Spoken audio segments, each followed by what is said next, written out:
নমস্কার, আমি রুমা। খাওয়ার খেলা চ্যানেলে আপনাদের সবাইকে স্বাগত। আজ আমি মোরলা মাছের একটা রেসিপি করব। এবার মাছে নুন হলুদ মেখে অল্প অল্প করে ভেজে তুলে নিচ্ছি।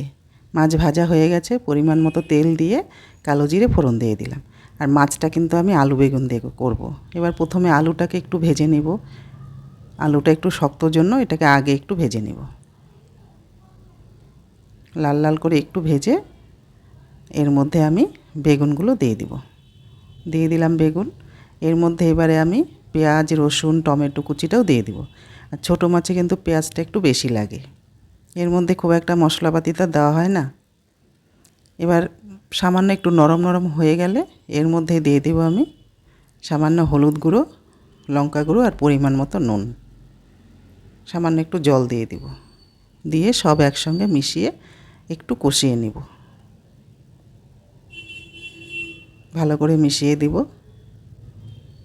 মিশিয়ে দিয়ে যখন কষানো হয়ে যাবে তখন আমি এর মধ্যে দিয়ে দিব মাছটা।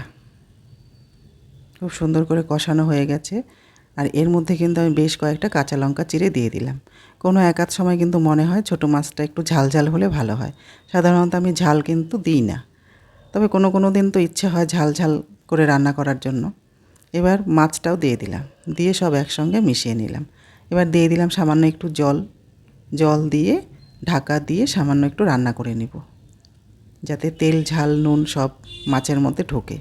এবার আমার রান্না প্রায় হয়ে আসছে। দিয়ে দিলাম ধনেপাতা কুচি আর 3-4টে গোটা কাঁচা লঙ্কা।